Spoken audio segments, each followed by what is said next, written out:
शिक्षक आहोत. सगळ्याचा उद्देश असाच आहे की मानसिक भीती मनामध्ये न ठेवता आपण परीक्षेला सामोरं गेलं पाहिजे. बघा, मी आताच सांगितलं की वाचलेल्या एमपीएससीचं एक उदाहरण मी तुम्हाला सांगत होतो की आताच काल परवा निकाल लागला. खरं सांगायचं झालं तर अशी बिकट परिस्थिती त्या कुटुंबाची आहे.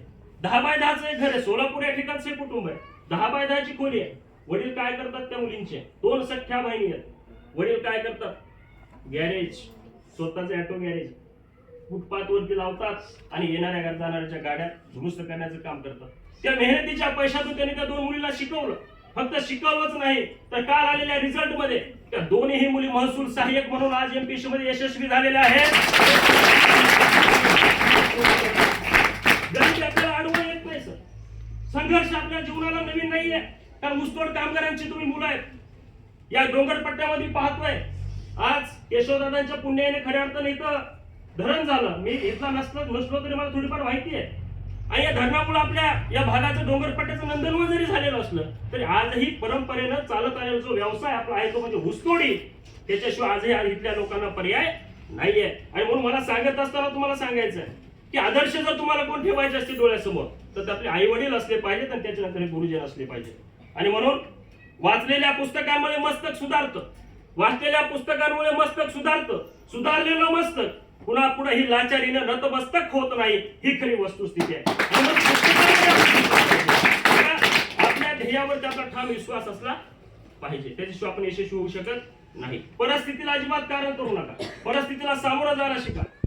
मला एक या ठिकाणी संदेश आपल्याला द्यायचा, विनंती आपल्याला करायची या निमित्तानं.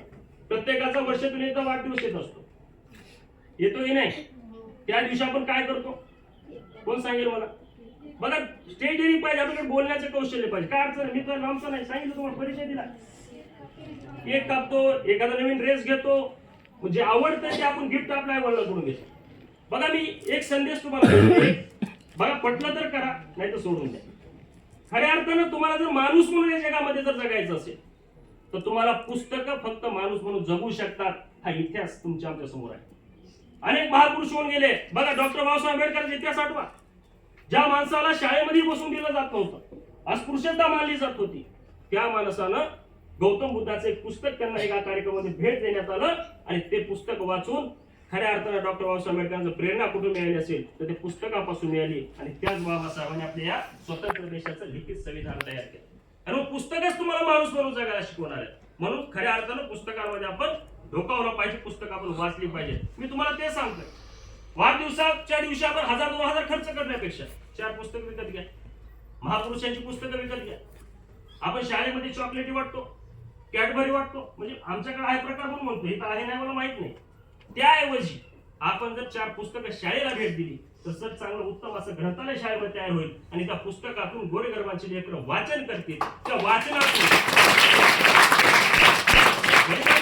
वाचन करतील, ती पुस्तकं वाचतील, ती वेचतील आणि ती वेचलेली पुस्तकं आपल्या नसामध्ये भिनल्याशिवाय राहणार नाही. आणि एकदा का ते विचार आपल्या नसामध्ये भिनले तर मला वाटतं माणूस म्हणून जगायला इथली कुठलीही व्यवस्था, जाती व्यवस्था, धर्म व्यवस्था आपल्याला कधीही अडवू शकत नाही, आपल्याला कधीही ती रोखू शकत नाही. हा विश्वास देखील या निमित्तानं आपल्याला दिसतो.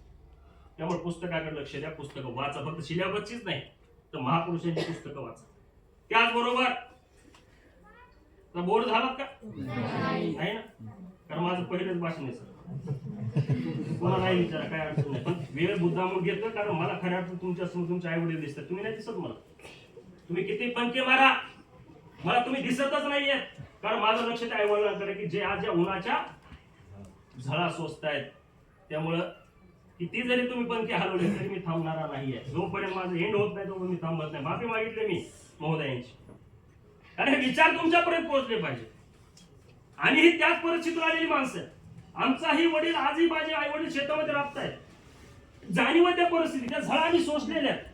एका सामान्य शेतकऱ्याची मुलं, मी तर शिक्षकच आहे, साधारण शिक्षक आहे. अरे एसपी DYSP क्लासवर अधिकारी आहेत. अभिमानानं सांगावं लागेल आपल्याला, तुम्हाला ते बनायचं. हे कशासाठी कार्यक्रम? निरोप तर आहेच. आता सरांनी सांगितलं, उडत्या पाखरांना परतीची तमा नसावी. उडत्या पाखरांना परतीची तमा नसावी. नजरेत नेहमी नवी दिशा असावी. घरट्याचं काय केव्हाही बांधता येईल.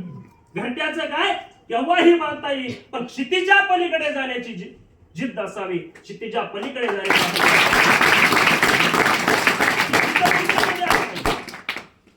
मोटिवेशनल स्पीच ऐकून ते होणार नाही.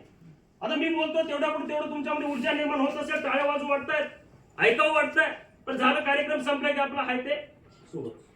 बघा मोटिवेशनल स्पीच ऐकून जर मोठं बनता आलं असतं तर सर मी शिक्षक नसतो झालो, मी देखील आज राष्ट्रपती पदापर्यंत सुद्धा जाऊ शकलो असतो. कारण मोटिवेशनल स्पीचने जर तेवढं काय होत असेल तर लक्षात घ्या, हे स्पीच कशासाठी असतात? आपल्याला ऊर्जा मिळण्यासाठी असतात, पंखात बळ निर्माण करण्यासाठी असतात. पण झेप मात्र स्वतःलाच घ्यावी लागते. शिक्षण स्वतःलाच घ्यायचे, स्वतःची परीक्षा स्वतःलाच द्यायची, यश स्वतःलाच मिळवायचं आहे. बघा मी बरोबर माझ्याही विद्यार्थ्याला सांगत असतो, भाऊ आज जर मी तुमच्या समोर उभा असेल तर याच्या मागे खरी कष्ट जर कोणी केले असेल माझ्या आई वडिलांनी केलेले. मी जर शिक्षक म्हणून तुम्हाला शिकवत असेल, आम्ही फक्त शिकू शकतो, चांगलं अध्यापन करू शकतो, परंतु खऱ्या अर्थानं अभ्यास कोणाला करायचा? तुम्हाला करायचा. स्वप्न तुम्हाला पूर्ण करायचे.